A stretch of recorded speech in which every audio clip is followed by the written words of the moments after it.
Good morning. Welcome and thank you for joining us for our Northern Light Health Business to Business Zoom conference. Today, we will be covering hidden risks brought on by COVID-19. I'm Dr. Ed Gilkey, the Senior Physician Executive for Northern Light Beacon Health. I'll be your moderator for the next hour. COVID-19, with all of its uncertainty over the past 8 months, causes us to think about our communities, our businesses, and our employees in new ways. We need to be thinking about remote home work sites, ongoing screening for other diseases, and additional stress on people at home, all while figuring out how to keep people safe from the coronavirus. Truly a tall order. Today, we want to talk with you about 3 specific topics that we know are causing many of us concern. The first is the value of an ergonomics program. Done properly, it can help trim operating expenses by reducing costs and improving productivity. Many businesses have wellness programs to support employees. One component for your consideration is encouraging breast cancer screenings through the workplace. After all, October is National Breast Cancer Awareness Month. Domestic violence is an uncomfortable topic for employers. During this pandemic, domestic violence has become an even more important issue to recognize.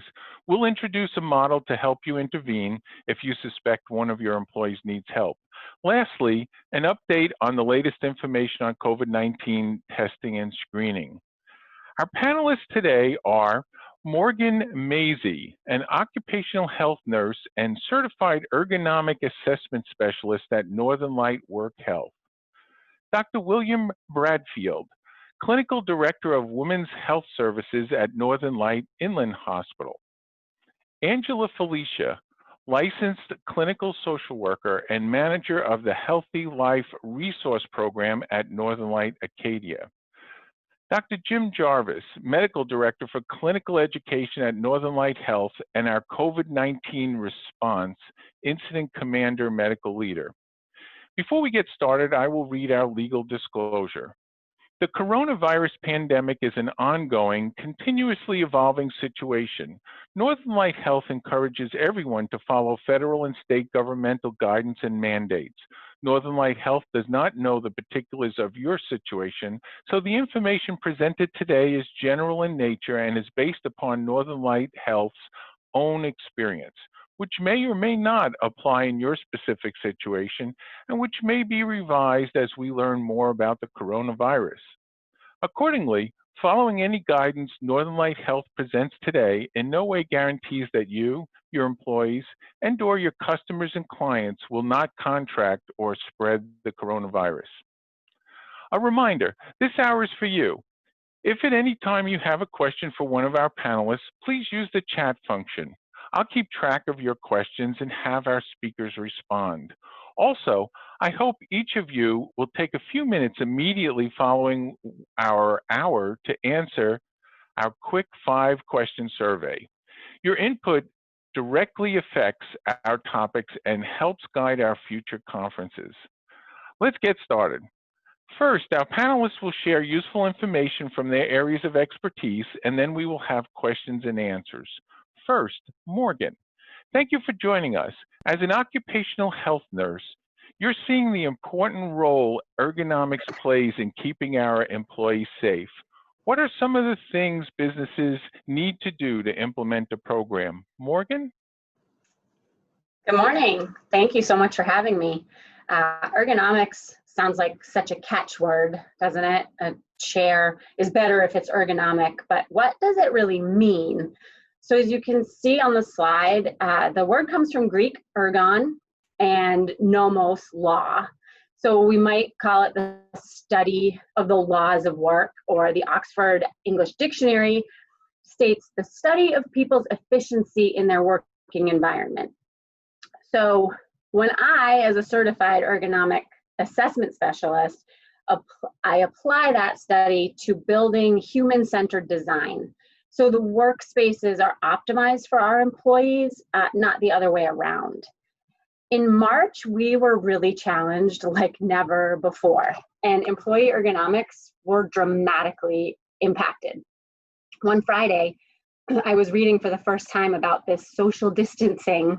And then on Monday, everybody got sent home to their homes to work.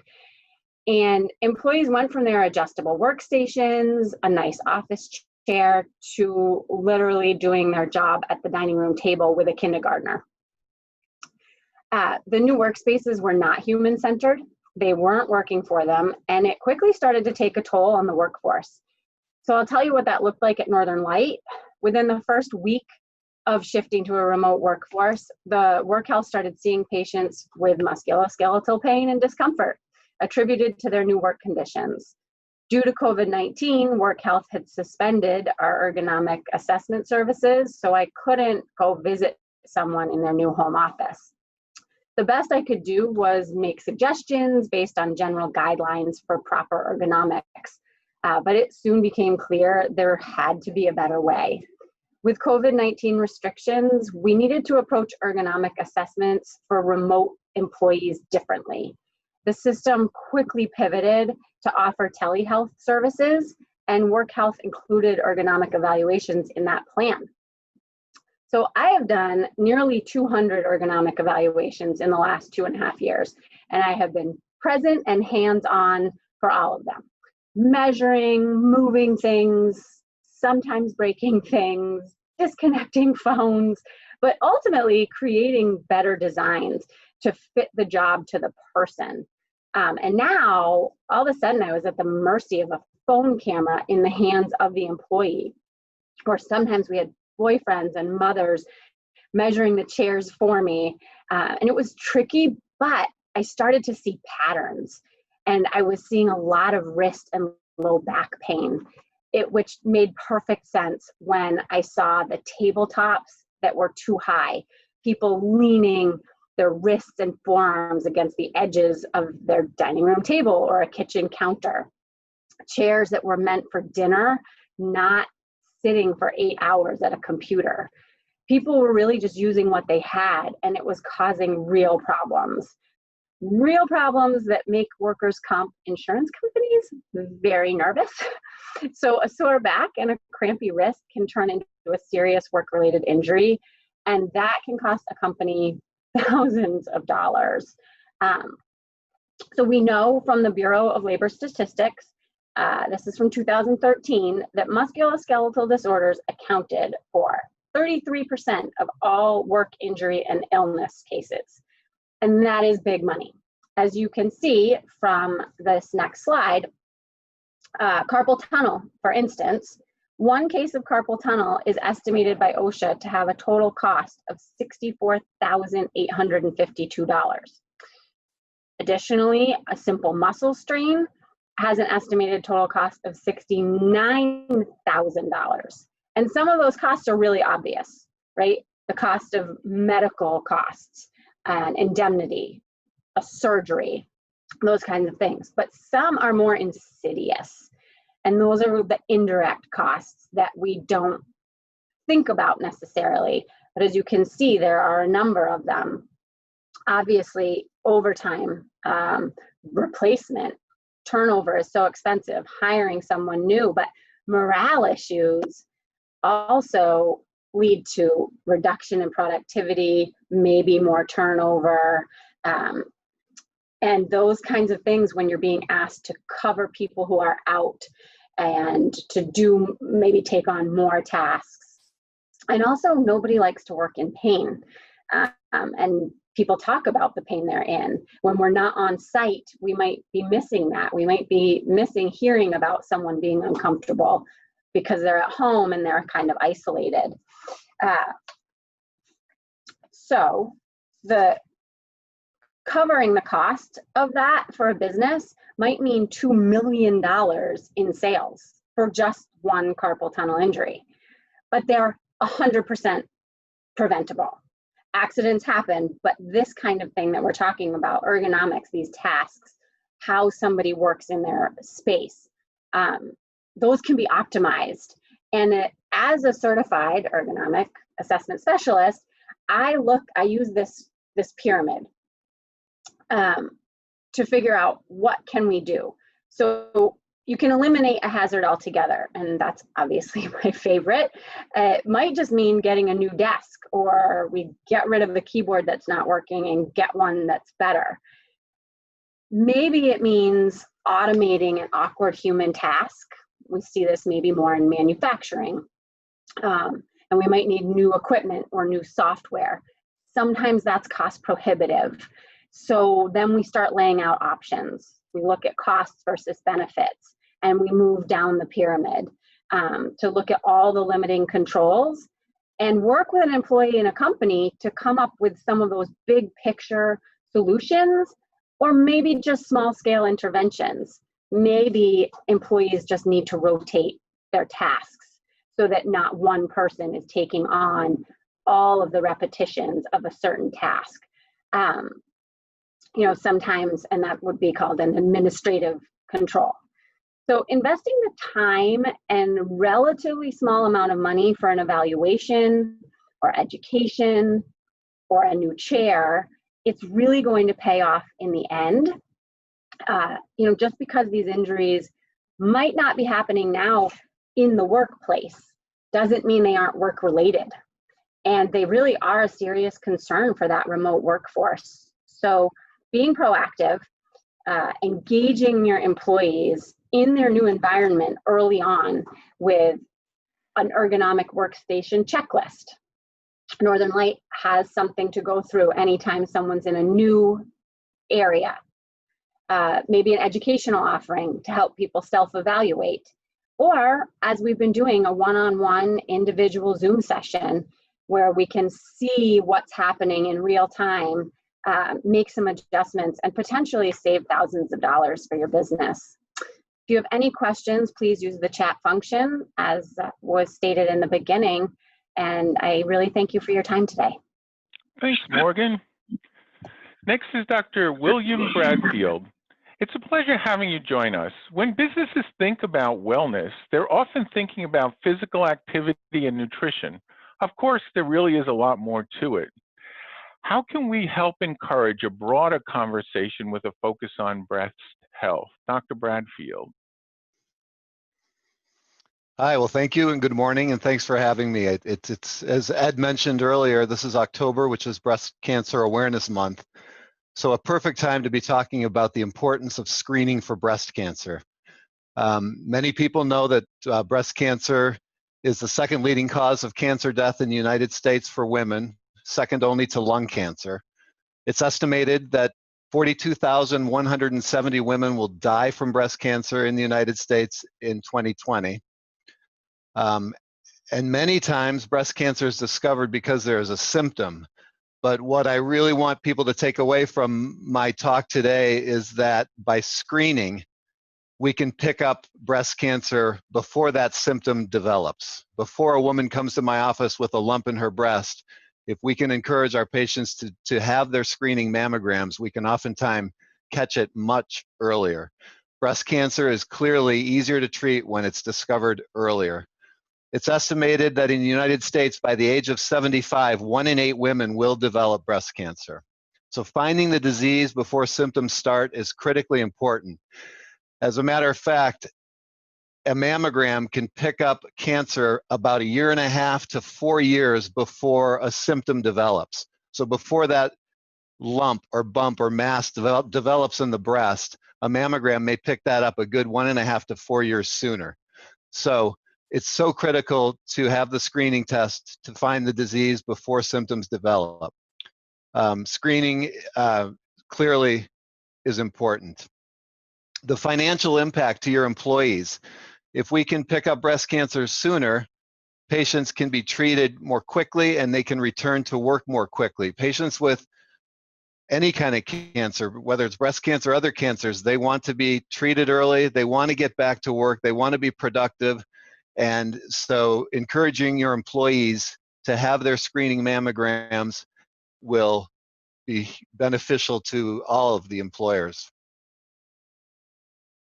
So when a patient comes to their provider's office, we will go through their history, family history, personal health history, and then a patient is lumped into a risk category. Most American women will fall into the average risk, which says that there's a less than 15% chance of developing breast cancer in their lifetime. There are some patients who have higher risks and they're moderate risk factors. And then there are some patients who have a lot of risk and they're lumped into the high risk factors. And depending upon which risk group a patient will fall into, screening for breast cancer is driven by those risk groups. So how do we screen for breast cancer?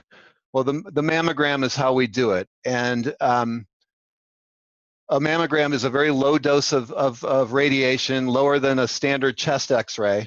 And as we mentioned, it will often find breast changes years before symptoms develop.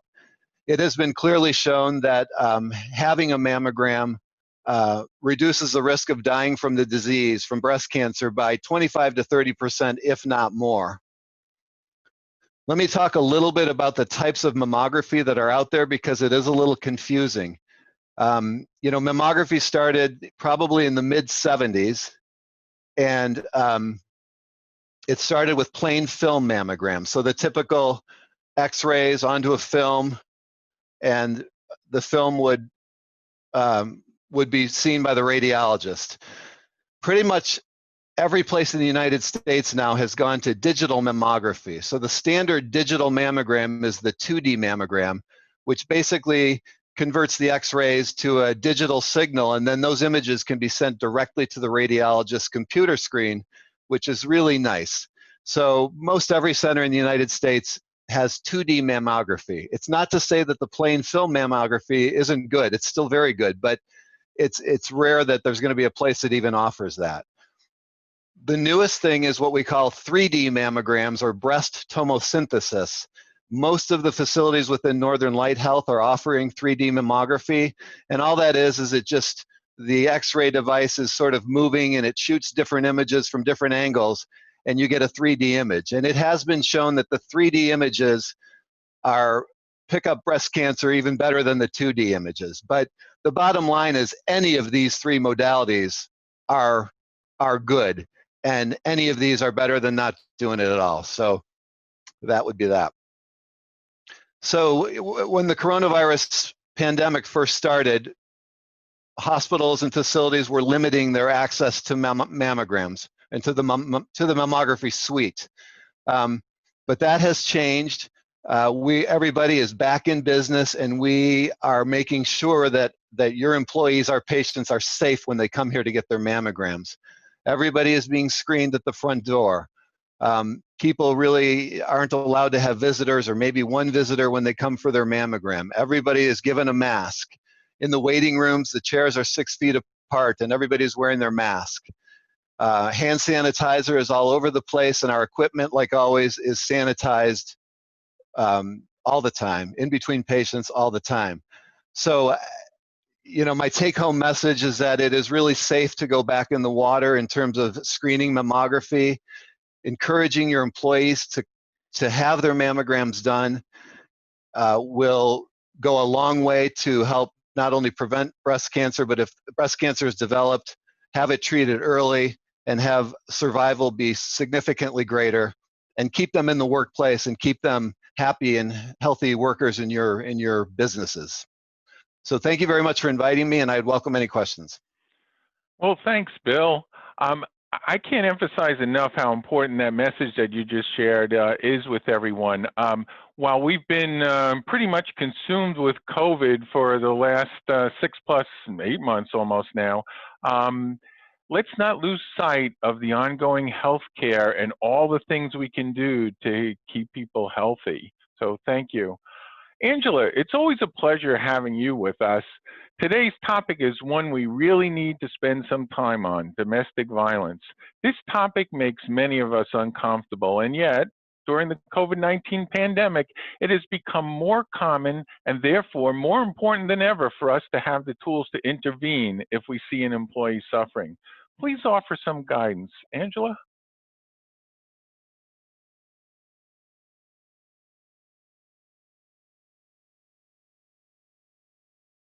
Angela, you may be on mute. There. Yes, thank you. I am off mute. Good morning, everyone. It's nice to be participating in this call. However, it's a difficult topic, as Dr. Gilkey had mentioned, but it is an important topic. Really just kind of want to go through the unfortunate increases that we've seen across the world, in fact, in domestic violence and intimate partner violence.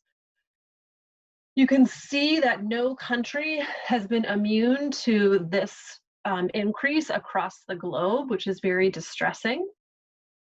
Next slide, Lainey.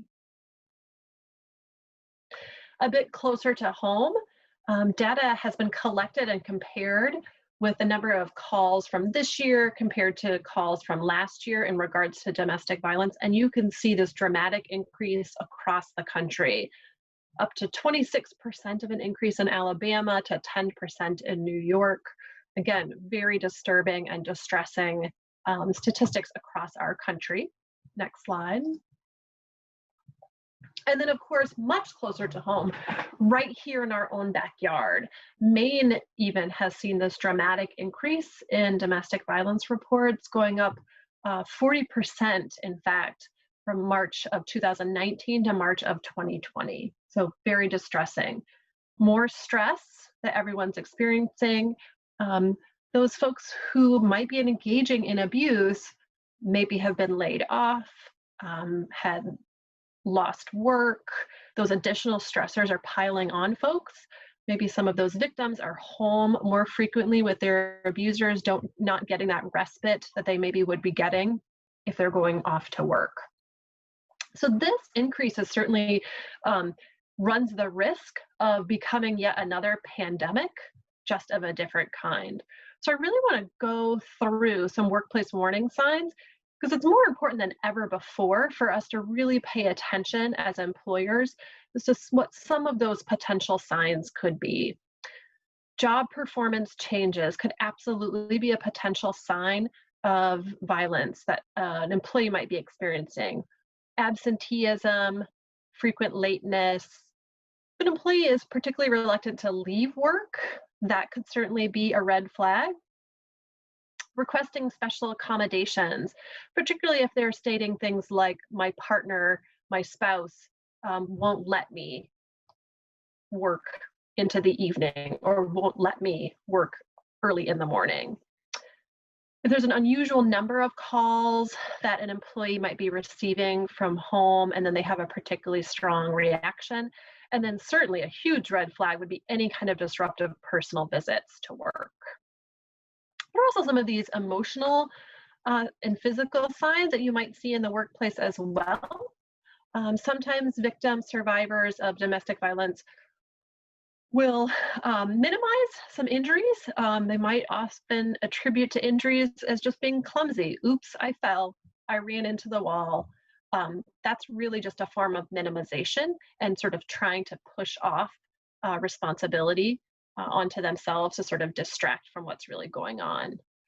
The clothing that's not appropriate for the season, so that's really something to pay attention to. So if it's warm out and people are wearing big, bulky turtlenecks, they might in fact be covering bruises.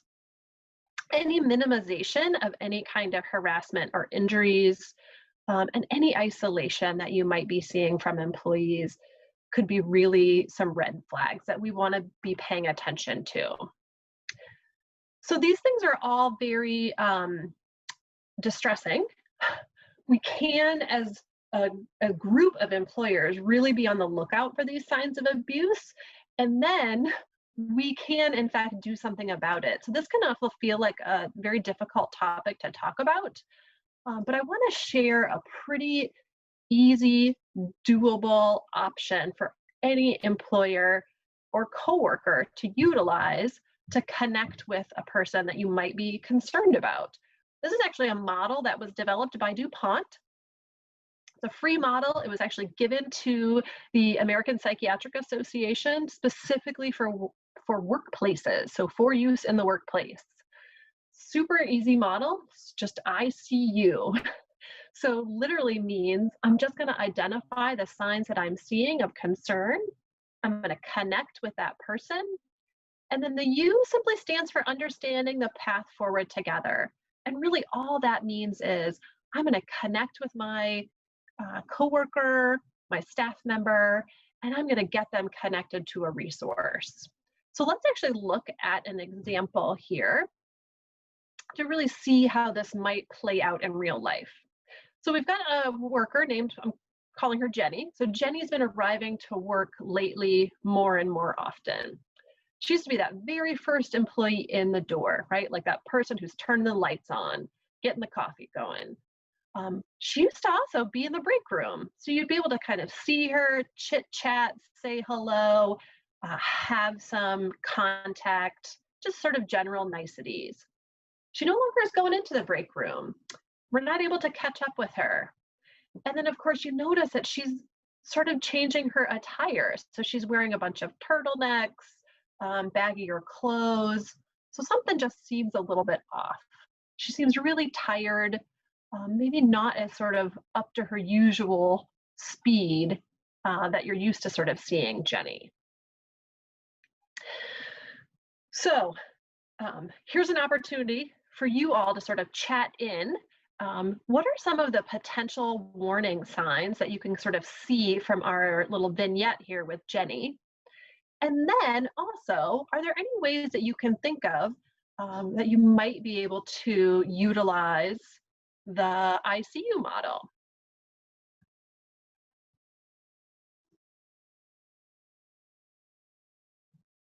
And if you have any ideas, you could just put them in the chat.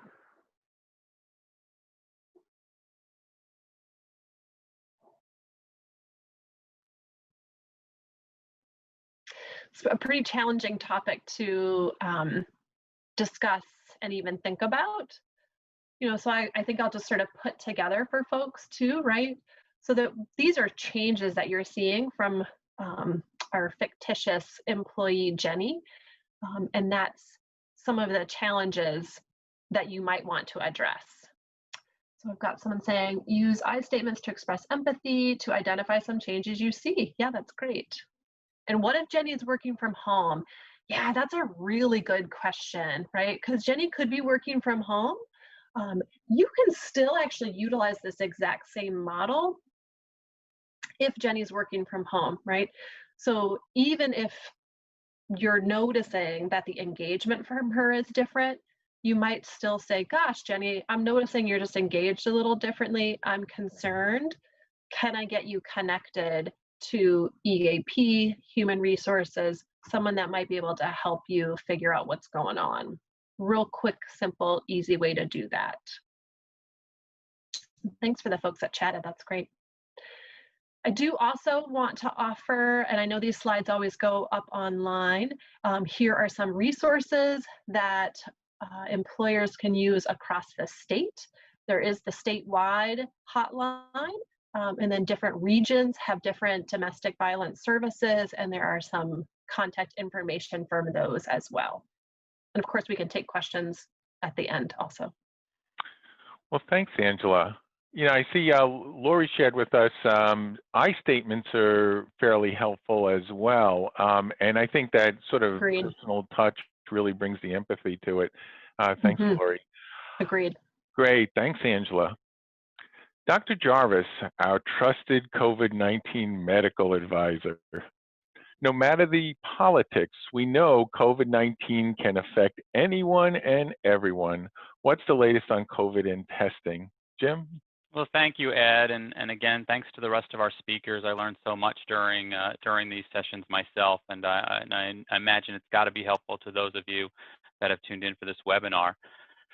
So really, today I want to talk a little bit about COVID confusion, which is one of those things where I go, wait a minute, it's October, and I'm talking as if it's April. But there's lots of confusion out there, and certainly the last couple of weeks in our nation have added to that confusion. So one of the things that I've been asked recently is, if there's so many more types of tests out there and so many more tests, how come my results are delayed? What's up with that? And the answer to that is, well, there is a lot of new technology being developed. Unfortunately, as new technology is being developed, some of the resources that we need for the technology we're currently using are actually being diverted to the creation of those new technology. And so there's still those same issues that we've been talking about since actually very early in this pandemic about supply chain issues. And that, that is making a problem for us to be able to collect specimens for people to get them tested in the first place. But also on the back end, it is slowing down some of our processes regarding increased testing capacity. In addition, we are starting to enter flu and cold season, and the same analyzers that do our flu tests do our COVID tests. And so that becomes yet another factor that we have to kind of deal with as we're dealing with this pandemic, is that we actually need these tools to do other things besides just testing for COVID. And so it may explain some of that delay. Also, the fact that we do have multiple different tests. In fact, at Northern Light, we have tests that get run on site. We have tests that get run at our major lab at Eastern Maine Medical Center. And then we have tests that we send out either to the state for being run or to a private enterprise that massively does testing results. And so all of those can lead to delays. What I say to people is ask up front, what kind of test am I getting? And what is the expectation that my test result will be back in X number of days? If you know that information up front, it kind of lessens that anxiety when you don't have that immediate result. Next slide, please.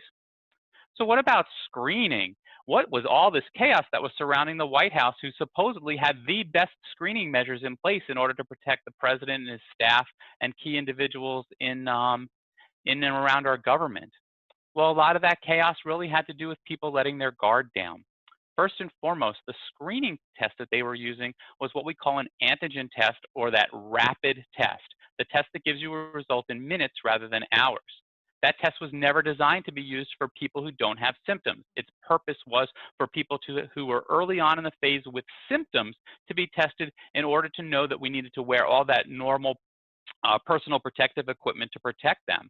The problem is that test has a 50%, can have as high as a 50% false positive rate in people without the symptoms. What does that mean? That means that somebody could be infected with the disease, and half of the people who were tested, the result would come back negative even though they already had the infection.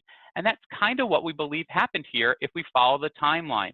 Hope Hicks, one of the senior advisors to the president, had a negative test. She then felt sick and had a positive test. She was supposedly quarantined in Air Force One, which Air Force One is not like any other plane. It is certainly a flying fortress, but it's still an airplane. And so it is quite probable that she was sick, had a negative test despite being sick because of the reliability of those tests, then when she got symptoms, had a confirmatory test called a PCR, which is far more accurate, showing it was positive, and even with the best measures on Air Force One, probably continued to spread the disease. Then we saw the White House front lawn Rose Garden event announcing the president's pick for the Supreme Court vacancy.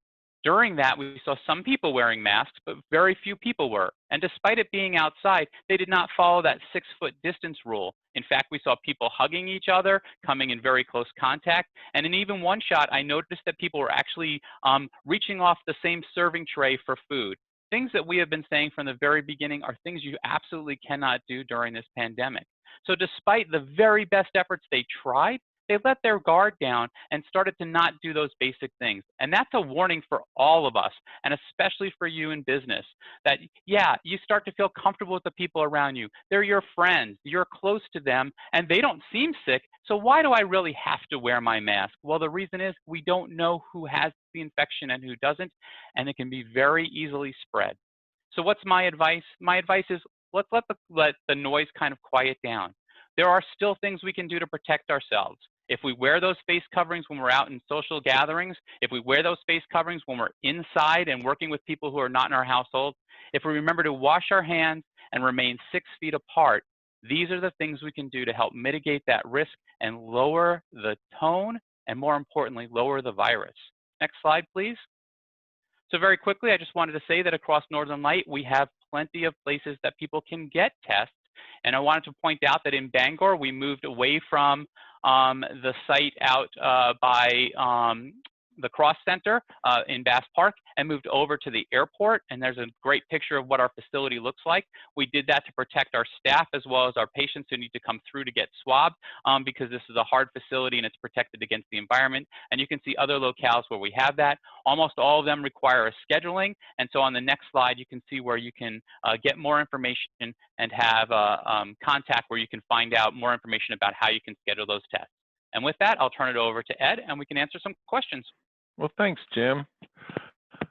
Now let's focus on your questions. I will group similar questions together so we can address as many questions as possible. The first question is for Angela. What are the options when an employer strongly suspects domestic violence and the employee denies it? Yeah, that's a great question and actually a pretty common response from victims of domestic violence. You know, really thinking about being a sounding board and a potential safe person for that employee, just so that you really empathize with the person and then let them know, gosh, if there is anything happening, please let me know. I can get you connected with the resources, so that you've basically just left the door open for the employee to come back and talk with you. Great. Thanks, Angela. The next question is for Dr. Bradfield. You mentioned 1 out of 8 women will be diagnosed with breast cancer. This number has been increasing over the years. Does this mean more women are getting breast cancer, or screening is better, or some combination? That's a great question. I would say that it's a combination. You know, screening clearly is getting better. You know, screening, as we talked about, does a phenomenal job of picking up cancers before they're clinically detected. But there are lifestyle things. If you look at countries with higher incidence of breast cancer, like the United States and New Zealand and Australia and Western European countries, you know, we do have higher incidence of breast cancer, and those relate to a lot of times lifestyle choices, you know, body fat, the age at which you have your first menstrual period, putting off childbearing until later, things like that. So I think it's a combination of the two, honestly. Okay. Well, thanks. And a very sobering statistic, 1 out of 8. So we need to take this very serious. Definitely. Thanks, Bill. Morgan, the next question is for you. What are some of the clinical problems workers encounter when workspace ergonomics are not addressed? And I know you've mentioned a couple already with low back pain, carpal tunnel, but I think there's probably even more. You need to go off mute. Sorry. No, happens to the best of us. I'm like, I can see myself talking. No. So yeah, there are so many different ways that this can look like when someone comes into the clinic, and it depends a little bit on the job. So I've been in the manufacturing settings, and that, you know, can look like real problems, lacerations, you know, injuries from somebody being in a dangerous task that isn't set up well for them, to, you know, neck and shoulder pain. I'd say for our typical offices, that's what we're going to see. Lots of wrist and forearm, carpal tunnel being one that people recognize, elbow issues, lateral epicondylitis, so inflammation of those elbows that cause people a lot of discomfort, neck, back, and shoulder. And it all varies, you know, we're connected from the ground up. So if somebody's chair isn't right and their posture's off and their monitors are too high, all of a sudden we've got stuff going right from the lumbar spine up into the neck, and it's hard to sometimes discern what started it, but that's the goal, is to get them lined up so that everything's in the right place to prevent anything further. So there's a lot of different clinical presentations that are related to, you know, the actual workspace that somebody's in. Yeah. And I can't help but pick up on lateral epicondylitis, which is also known as tennis elbow. So I assume you can get that if you're not a tennis star. Turns out you can get it from bad mousing. we might have to rename it. Yeah, true. Well, thanks, Morgan. Dr. Jarvis, I have a couple questions for you. The first one is a rather broad question. Tell us more about the expansion of the state testing orders. It's confusing. There's lots of information coming out really weekly. I know you and myself and others are involved in that every week. Can everyone get a test at this point? So it depends on what you mean by get. So yes, indeed, the state standing order does now state that anybody in the state of Maine can request a test. However, that does not mean you're going to get a test. We're doing the best we can, but as I have stated, multiple times, that even in the best of circumstances, in order to test all 1.3 million of our citizens in the state of Maine, plus all the other people who come here, would take us weeks to months to years to be able to accomplish that. And so we still really want people to think about why it is that they want to get tested. Obviously, anybody who's symptomatic should consider being tested, especially if they're in a high-risk category, because it's important for us to know that and in order to help limit the disease. There may be some other situations. You live in a setting with a lot of other individuals, like you're in a congregate living situation, like a shelter or a long-term care facility, and someone's infected, and so we know that the exposure there is significant. And then lastly, we still have the issue around travel. And so it is still the executive order that states that if you travel into the state of Maine from a state that is not on the current exempt list, that you must either quarantine or have a test that's negative in order to no longer be in quarantine. So those are still the categories that we look at, and really are trying to prioritize around that, because the resources are still scarce, and unfortunately with flu season coming on, they're going to be even scarcer. So let's talk about flu, Jim. The next, actually, there's a couple of questions related to that. First off, did you get your flu vaccine yet? I got my flu vaccine on the very first day that Northern Light Health was giving them out. So yes, indeed, I did. And I've gotten mine.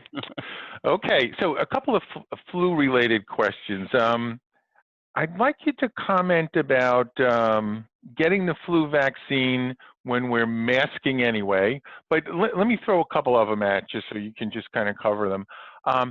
As flu emerges, will the best practice to determine if one has the flu or COVID-19 be to have both tests? So will both tests be common?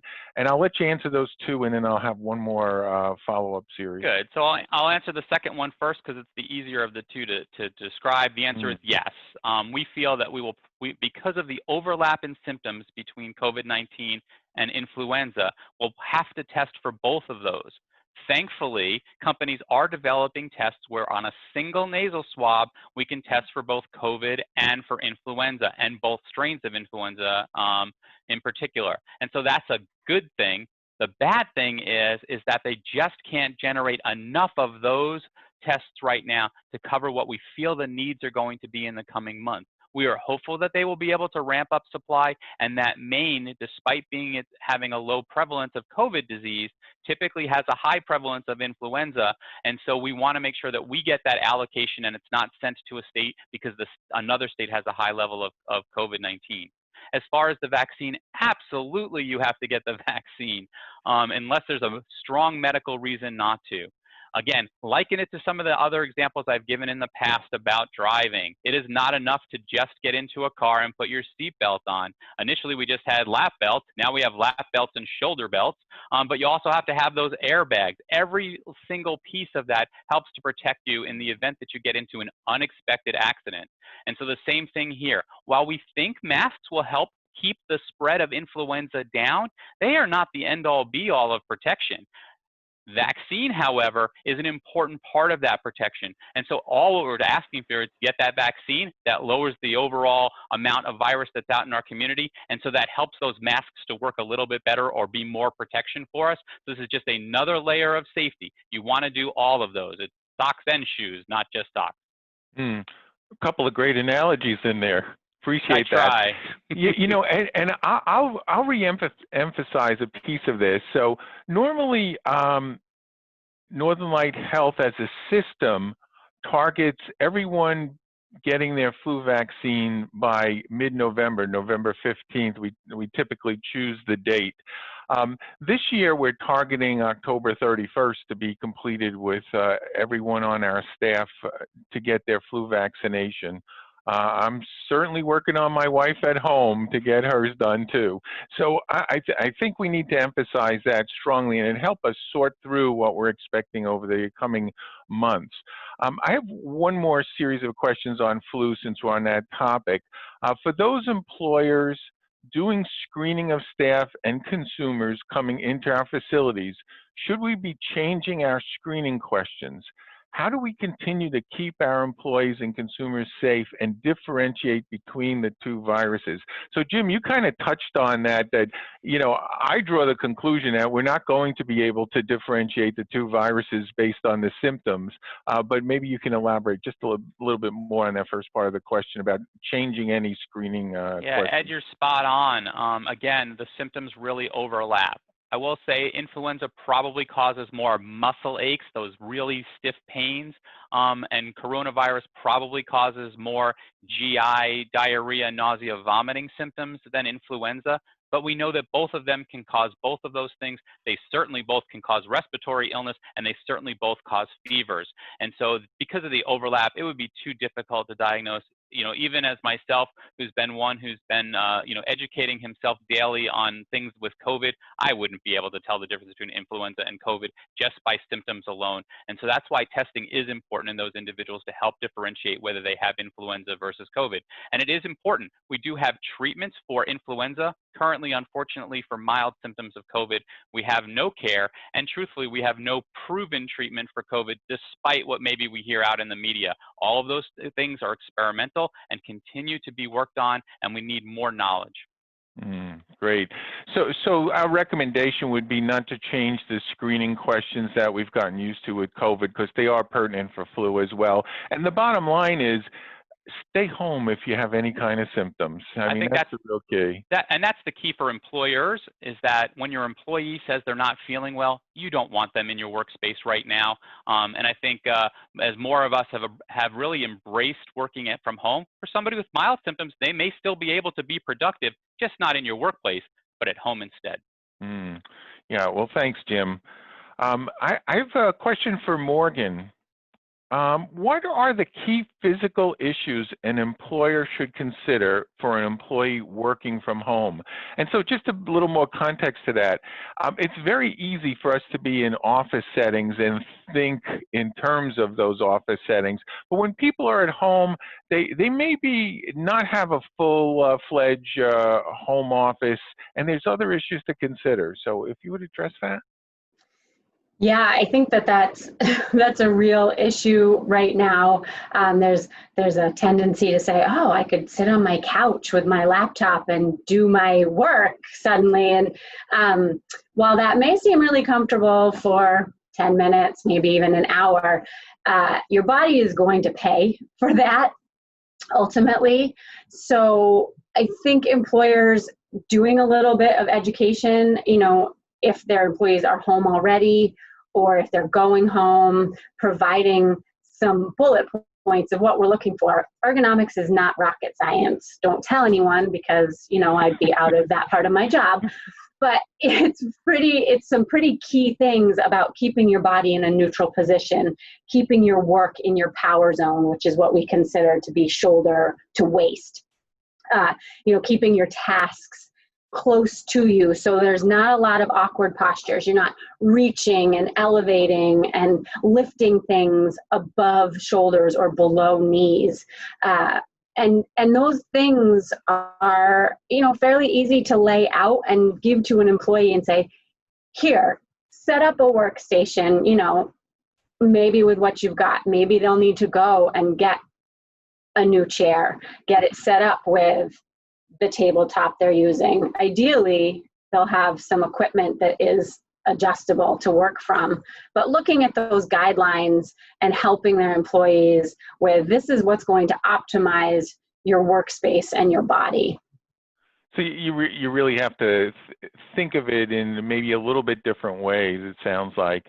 So thanks, Morgan, for the insights on the ergonomics of rocket science.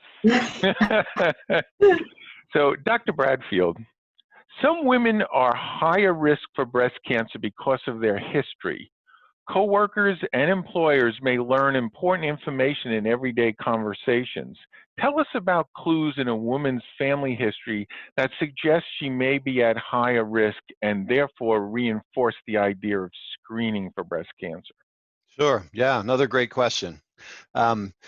Yeah, there are lots of things that you hear in somebody's history that make you say, yeah, we need to dig a little bit deeper. So obviously a personal history of a previous cancer diagnosis, especially ovarian, fallopian tube, peritoneal cancer, either in that person or their family. Ancestry of Ashkenazi Jewish ancestry, Eastern European, have higher incidence and rates of genetic predispositions to breast cancer. Women who have had radiation therapy to their chest between the ages of 10 and 30 are at higher risk for breast cancer. Other family history can be things like, even if there's no known genetic mutation in the family, but a patient says, well, my mother and her sister both developed breast cancer. So relatives who have developed breast cancer, and not only, how many relatives and at what age did they develop breast cancer? So there's things like that matter. If a patient has had a previous breast biopsy that wasn't cancer but was atypical, those patients are at higher risk for breast cancer, and so their screenings are going to be different than the average risk patient. So those are important things for patients to talk to their providers about, for sure. Yeah. So if someone at work said, "Yeah, my sister's dealing with breast cancer," the light should go off in me as a coworker and say, wow, that's a first-degree relative. That's a higher risk person. Did you get your mammogram? When was the last time you had a mammogram? Not to scare you or anything, but breast cancer is a whole lot easier to deal with when diagnosed early. Make sure you connect with your doctor, right? Absolutely. Those are some of the things, right? Yep. Great. That's very helpful. Thanks, Bill. Sure. Angela. Domestic violence usually makes people think of male violence towards female. Tell us about other dyads to think about and to be aware of. Yeah, absolutely. That's a great question. It is true that the vast majority of victims of domestic violence are women and the vast majority of perpetrators are men, but that is not 100%. So same-sex couples can also experience domestic violence. There are occasions where men are victims of domestic violence as well. So it's also really important that we don't make assumptions that if someone is in a same-sex relationship that they couldn't possibly be a victim of domestic violence. And then this also to say, let's not make assumptions that men can't also be victims of domestic violence. So it can be really important to just sort of keep our minds open that anyone could really be a victim. Boy, isn't that a great message? Keep our minds open and think beyond our assumptions, right? Absolutely. Okay, great. Awesome. Thank you. I have another question for you, Dr. Bradfield. Does it really matter if breast cancer screening is put off a year or two while we're dealing with this virus? I know you put a lot of effort to make sure people understand that the environment where mammography is performed is very safe and all the extra work that's gone into making sure that it's safe. But it's easy for people to say, let me wait till this gets settled down, probably in a year or two. I'll get caught up. I might be 2 years behind already, but we'll get caught up. What do you think about that? Yeah, I think that's a bad idea. When we first were handed this pandemic, to put a mammogram off, a month or two or three or four, especially in the average risk patient, that's one thing. That's acceptable. But when you look at that data that shows that mammography can pick up a breast cancer 1 to 4 years before it becomes clinically apparent, it would make me nervous to have my patients or my friends or my employees or my loved ones blow off a mammogram for 2 or 3 years when we could have been picking something up a lot earlier and treating it a lot earlier. So, a month or two, maybe so, but 2 or 3 years, no. Yeah, great. Great. Good messaging. Well, thank you, Bill. Sure. I have a question for Morgan. Does your team, well, actually, you had mentioned about 200 assessments that you've done over the last 2.5 years. Does your team do on-site ergonomic assessments and recommendations for people?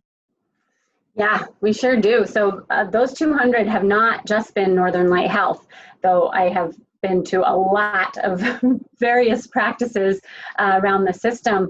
I've also been to manufacturing warehouses.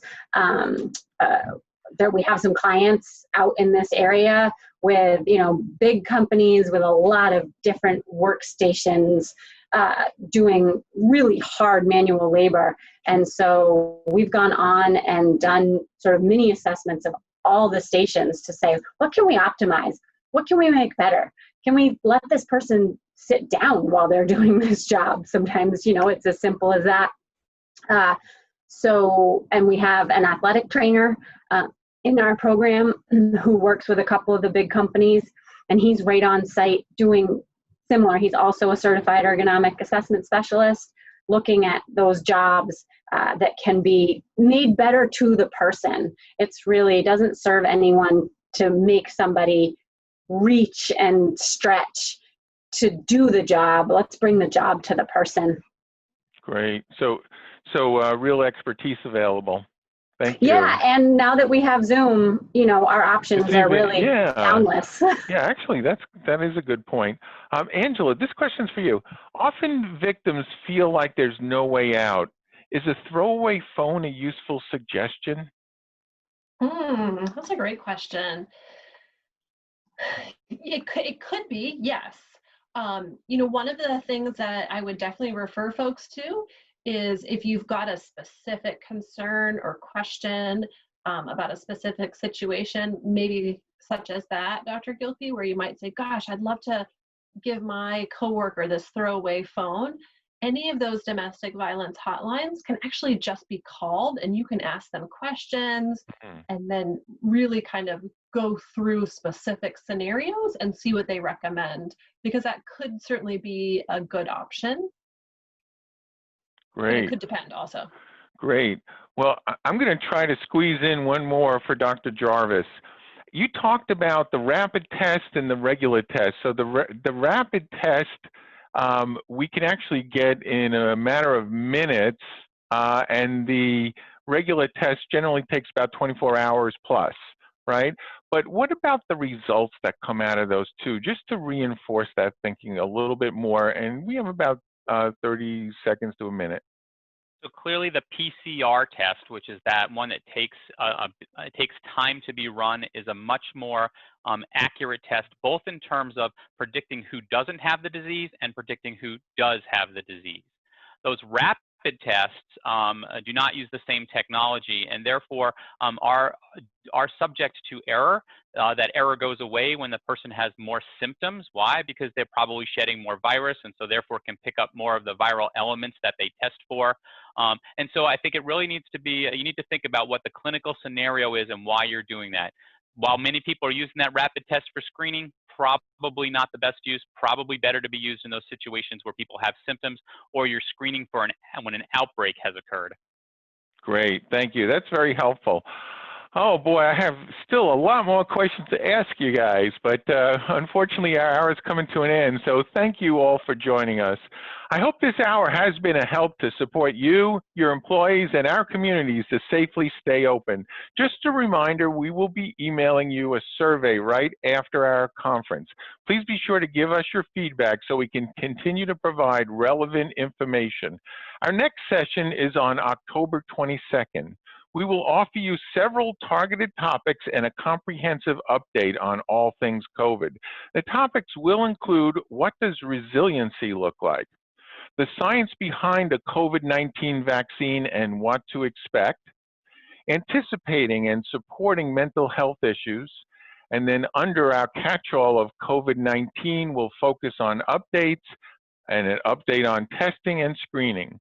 We will send you the link for this session. We encourage you to share the invitation with your friends, colleagues, and others who might benefit from this information. By working together, we will keep Maine safe. Thank you and have a good afternoon.